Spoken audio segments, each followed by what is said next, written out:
Hey guys, this is part two of the keep that we've been building. You can see here that we've got some rooms that we have to finish, but I've also done a lot of work since the last one. You can see I completely changed the middle section of this room. I decided I wanted for plot devices like a large area to do battles and things. But you'll also see I kept with some of the themes like the common hex codes, like all these red furniture pieces have that same unique hex code and the floors and other things. And we'll show that later.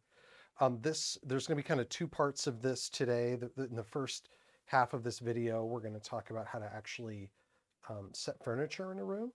And then in the second half, we're going to do what I think's the fun stuff, which is talk about how to make these maps really interesting and changeable and customizable. So I've got two rooms here, the library and the bedroom, that we're going to decorate. First, I'm going to just search for table. Remember, I'm using Forgotten Adventures asset pack here. I very rarely use the stock Dungeondraft artwork. It's a little bit too cartoony for what I'm trying to do, although I've seen some great maps made with it. Here I'm going to go ahead and place tables, things that are going to kind of be in the middle of the room, meaning they're going to be stuck under them or over them. I'm going to put them at either level 200 or 300, depending on what I'm planning. In this case, I'll do this at level 200. And I snap that to grid so that I can have it not be something that a player would like run over. I want a player to be able to go around all sides of it. And then I'm going to put some chairs in, and I'm going to put those at level 100, just under the table. And I'm going to take snap to grid off so that I can just kind of set them around like humans put them around.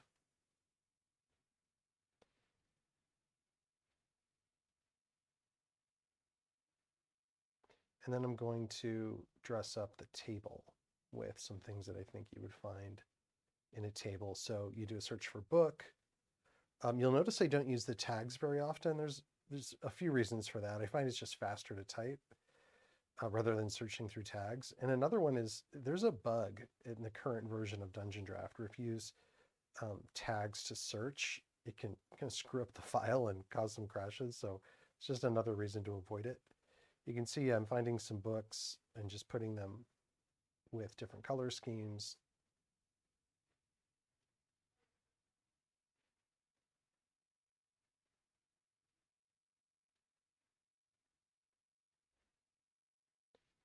And I'll put a little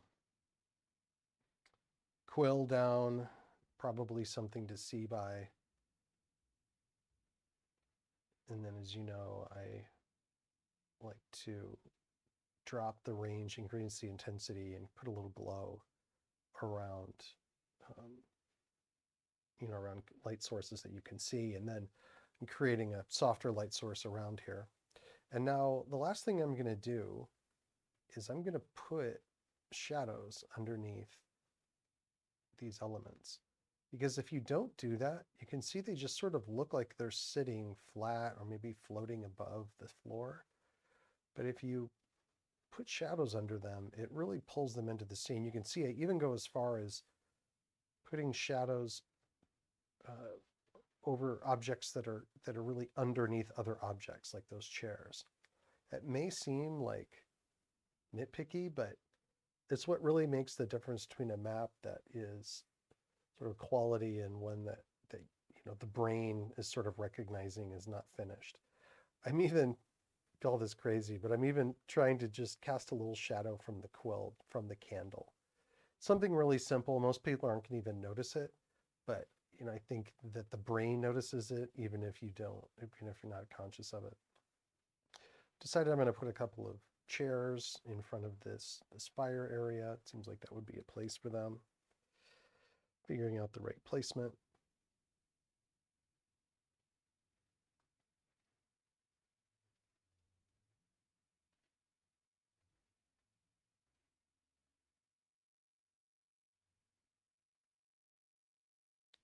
Put some ottomans in here, kind of haphazardly as if people have been using it. And then I want to tie these chairs into the green motif. So I'm going to throw a couple of green pillows in there. Again, to make it look like maybe somebody designed this room on purpose. And then I'm going to do the same thing, but here, because I'm so close to the fire, I'm going to draw some more dramatic shadows. that look like the fire's casting a shadow there. And even when I'm done with that, I'm still going to do just a very little bit of shadowing underneath the ottomans again, just to make sure that they're set in this scene and that they're being pulled into the scene properly. We'll do a desk. I'll turn off snap to grid because I wanted to get it just in the right spot. Increase its size a little bit. You'll notice that I try to keep my scale at 1 for a lot of the assets because these assets were built intentionally for the right scale. So you'll find if you leave it at 1, like this chair is the right size. However, with that desk, I wanted to make it a little bigger in order to fill the space. But you can see I've already gone to a scale of 1 for the books and other things because, again, I want things to make sense in terms of scale, and the artists have already done a lot of this work, so I'll keep it that way. I'm putting all of these papers level 200 above, just sitting right on top of that desk. Again, put another pen in there. And I'm going to do the same thing with those shadows. And you can see how nicely it brings the chair and the desk into the scene. I'm even going to go above. And I'm going to put a little shadow there. Now I do have a light source. I'm going to fade that shadow towards that light source because I do want it to look like that candle is expressing light. And do the same thing covering that chair with a little shadow. And then I like the wardrobe a little bit better than the stock table, so I'll put that in there, something that might just sit underneath the window. It's underneath those bookshelves. And give those a little bit of light.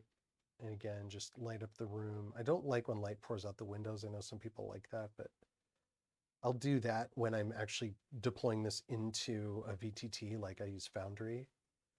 Here, I'll light up some of those candles that I already placed. And I'll even do something here, like maybe there's a little surprise.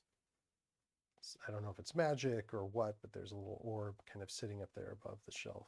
And I've got some shields lying in there, and just things that will generally help decorate it. Now let's go do the bedroom really quick. I'm going to show you how I make beds. I usually will grab, like in this case, I use ashen a lot because I like the color of the wood better. But pick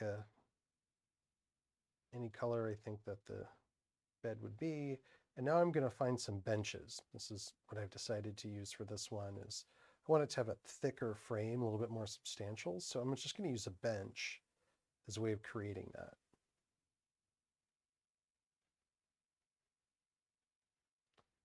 And then I'll grab a couple of wood, plain wood square pieces. And I'll just maybe it look like a 4-poster bed.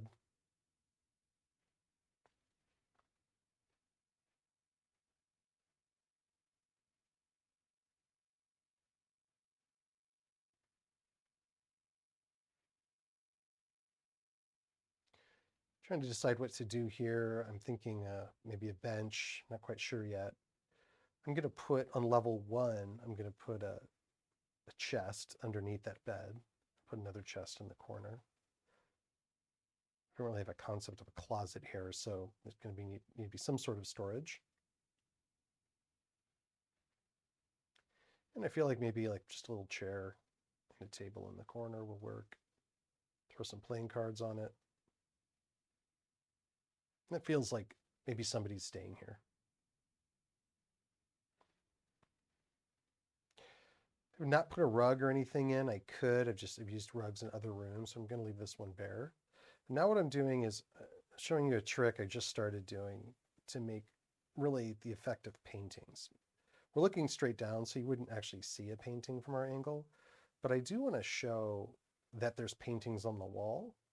And so I'm just using stair pieces in different colors to just show that there's paintings on the wall. And I'm doing them in different levels to make it look like other paintings that you would see, especially medieval ones. Here I'm using a runner to almost imply that there's a canvas there, so you couldn't see what's on the canvas, but it might suggest that maybe you can see a bit of it peeking out.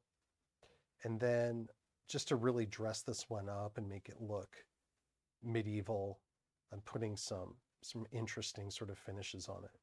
And that's a nice, really good hallway that just has some very, very simple paintings in it. And I don't know, maybe I feel like there's something else needed here, so I'm gonna put a bench in there, just kind of bolted to the wall. Then I got to throw something down in the bathroom, so kind of keep it simple.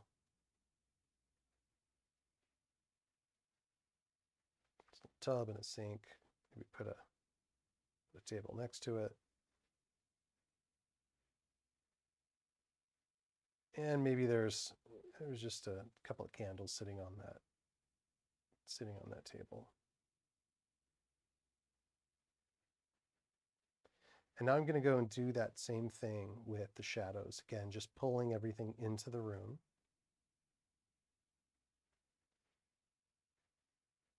I'm going to jump to level 4, make sure I'm faded on both sides of my shadow, and I'm going to even lay shadows on top, because anything that comes close to the walls, they're going to collect the light.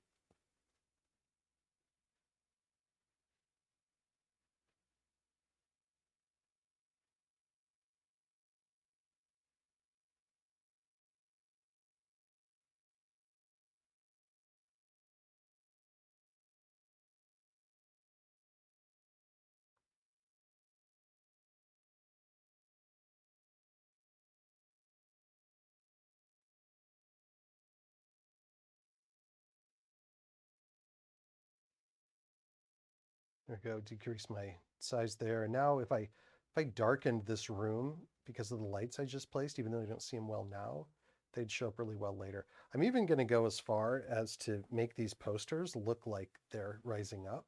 So I'm going to give them a little bit of shadow effect because the light's shining on them.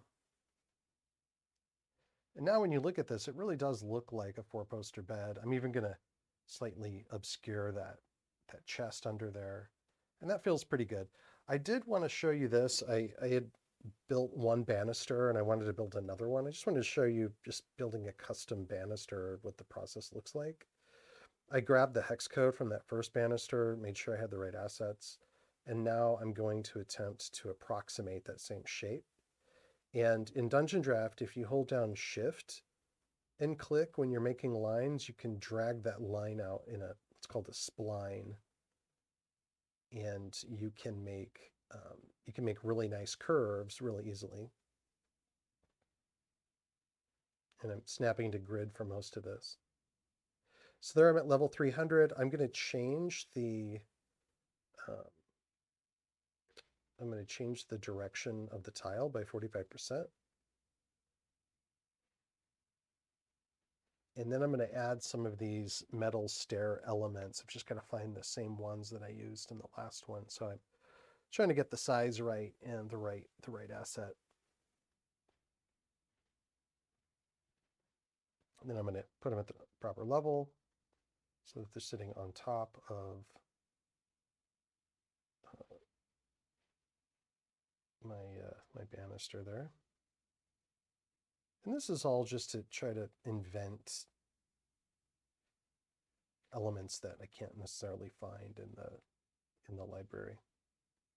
And then I'm going to do what you've seen before is I'm going to take this hard edge, this flat edge off of this the shape that I just drew, and I'm just going to hand draw some shadows around it just to give it some dimensionality. Maybe make it look like a smooth but three-dimensional piece of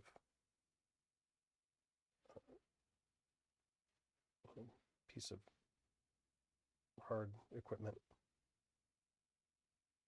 And then I'll make sure I separate it from the floor by putting some shadows under it. And that's it. So you'll notice I did some stuff in the middle here. I wanted a place where I could have a boss battle. Maybe I could have a dragon sit here. I could put a horde on top of it. I could destroy this area and have something sitting in the middle of this. And this is 3 levels up, so the party would have to fight their way up here.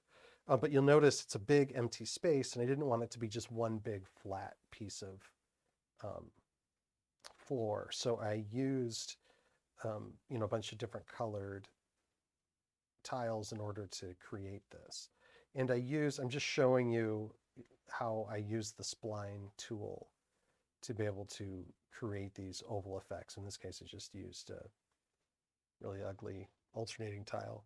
But that's how I did this. And then I put that symbol on the top of it. And you'll see that symbol comes elsewhere, like in that tower, in this mansion. And here's another level where you see that same symbol. I don't know that players will ever notice it, but I think subconsciously they will.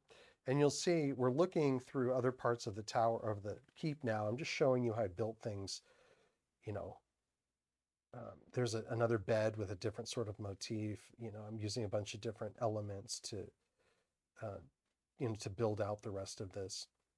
Here we're on the first level, and you notice I put secret passages and other things that may not be readily apparent. These are things you never even have to show your users if you don't want your players to notice. But I like to put some of these secrets into the map so that DMs, if they want to, can leverage them for storylines or to create intrigue, or let users that have high perceptions figure out clever things. You'll notice my wall is gone on this level, and I'm just replacing it now. Sometimes this happens with Dungeondraft, especially when you have large maps like this one. Inexplicably, some assets will just disappear. I know that Megasploot's working on these types of things, but in the meantime, it's not too big of a deal. I just replaced this wall. Now I'm going to back in business. Here's the basement. This is something that I think just patrons will get access to, but here I'm using that cloud tools that I described last time to make the floor look messy. And then here's another trick to make a wall look like an arch. I'm really just using regular walls, and then I'm putting a, you can see here, I'm putting a shadow path over it. And here I'm changing that path, and you can see underneath it, the wall looks flat. But when you put that path over top of it, it looks like an arch. Now here's a really special room. Here's a little crypt. It's going to be protected by a wall or by a locked door. I'm going to explain. So you get down here through these different paths down. Here's where I created something that makes it look like lights coming through bars. Here's a special escape tunnel that, again, you don't have to alert your party of it, but it's there if you want to use it for plot reasons. And just looking at some of the other levels, here's the level above. This is the 4th level. There's a place for the help to wash up and work. This is where the guards and others would sleep. Here you can look through this semi-transparent skylight and see down into the bottom level. You don't see the tree, but you see the shadow of the tree here. A lot of these assets are sitting above the they're sitting above the level of the wall, just because I used a wall asset to make these kind of special curves. Now we're looking in the area of the blacksmith, and I just wanted to point this out. I used a ton. These are all custom assets. Nothing in here except for this piece of this bellows is, from, like a made asset. Watch this. I'm just going to take apart this bellows, and this is all just stair pieces and shadows and a couple of headstones that I just assembled together to look like a thing. Here's something you would sharpen your blades on. Again, it's just a bunch of building blocks, a bunch of stair pieces with shadows to make that. This is where you dip your hot metal into, just a couple of benches. This entire anvil is just shapes and shadows and texture, that metal texture.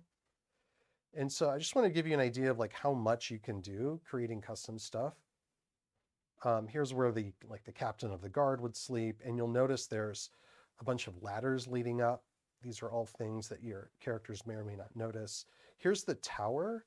This tower is going to lead to a special area that I'm going to make changeable later. See that tower below? It's hard to get to. Your character's going to have to figure out how to get to that particular tower. Now what I'm showing you here are some removable pieces. I have a pergola in a tree that can sit on top of that outside area, but you may not want those in there. You may want to be doing some battles and things like that. So I made that its own layer so that the PNG can be added or removed depending on what you're trying to do. Here's just some nice like laundry on a clothesline. These red elements are all customizable with the same hex code, so I can change those later. And here's that removable element now looking down. So you can imagine laying this whole entire thing down on top of the level below it. Here's a room that's a treasure room. This could be one of the main things that your users get to. They have to get there through a roundabout way. But we're going to talk about what else we could do with that particular room. Now, one more thing, I do have multiple terrains. So whether I want this to be in the snow or in the grass, but let's focus on this room right now, this really interesting crypt. So yeah, maybe your users fight their way to it and they find a crypt. Well, maybe that crypt has a coffin inside it. Maybe this is a vampire's house. Or maybe instead of a coffin, you can see how I create the other room so that it will snap in like a PNG and it'll be seamless on top of the other map. So when you see me deploy this, or when you get this to deploy yourself, maybe this is instead a treasure room and your users can see that all of a sudden exposed to treasure. Or maybe it's an access to a dungeon. Maybe this is a whole other jumping off point for another adventure. This is up to you to decide, and you can change this in future games where you can really have this be, a different starting off point. This is a room I thought was great. It had a secret tunnel going down to the throne room. And I thought, what if this was a room where a murder occurred?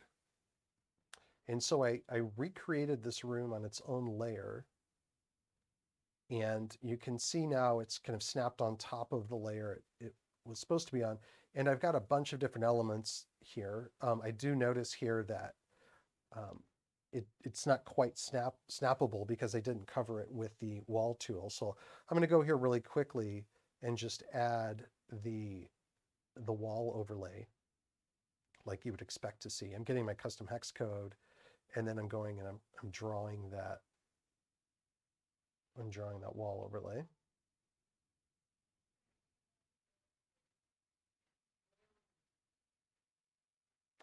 And now, there we go. I've almost done with essentially what will be a PNG that will just snap to grid directly on top of that other room.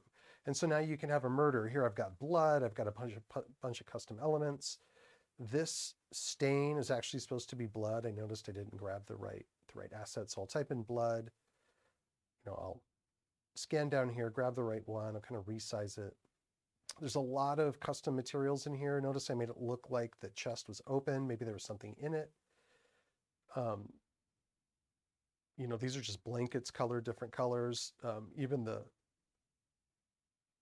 mirror I smashed, and there's a chair that you saw a second ago. Looks like it's been burned. Again, I used the clouds for that. Now here's another room. This was that treasure room. It's now transformed to a wizard's room. So it could be a jumping off point for another adventure. Notice this telescope up above. This is completely custom stuff. I just used the same things I used before to make essentially a telescope. And so this is a completely different motif. This is something where you can have this be a teleport room as a jumping off point to something else. But these are the types of things that I like to build into my maps because you know your party better than I do, and you know what storyline they're following. And this lets you take a map like this, or if you make maps like this yourself, it makes them really, really usable for the future and for your own party. You'll see me create custom rooms here later. There will be other upgrades to this in sort of the months to come, but this is kind of a good starting point. Now where I wanted to talk about is all of those custom hex codes. You'll notice here, this is the library of codes that I've used. I kept track of them as I went, and I would call I even used it for my lighting or my walls or my floors. And over on the left side, this is the actual code. So if you opened up your Dungeondraft file in a code editor, like I'm using Sublime Text, but you could use Notepad++ and some other ones. They're all free. And notice I'm going to do a find and replace, and I'm going to search for my light wall color, and I'm going to replace it with this dark code here. And even though I've got 100 some odd instances of it, I can change it all in an instant with one find and replace. So then I'm going to grab my light wall tops. I'm going to change those to a darker version. I could change them to blue or green. Maybe this is sitting somewhere in another dimension, or you just want a blue motif. I'm going to change my red carpet to black. Likewise, I could make that carpet transparent, get rid of my carpets altogether. I'm going to change my wood floors to a darker wood floor. Essentially, I'm making a dark keep. That's really the motif I'm trying to change to. I'm even going to take my stone floors that are right now smooth, and I'm going to change them to a cracked stone floor. And so I'm just going to search for that asset, and I'm going to replace it with the new asset. And something you don't know about this map is I actually hid inside of it some distressed wood polygons in my wood rooms. And right now they're invisible because they're transparent. Well, I'm going to change that transparency to actually be visible. And so I'm going to do the same find and replace for that transparency and make them visible. And I know you could do this stuff with, Clip Studio Paint and other things in Photoshop. But for those who really just want to get into something that's a lot easier, I find Dungeondraft kind of fits the bill. And so we're replicating what you could normally do with some of those things here. And so now let's open up this map again, and let's look at it from, through this new lens. So I saved that data file, and now it's just a Dungeondraft file. Now I'm opening up again.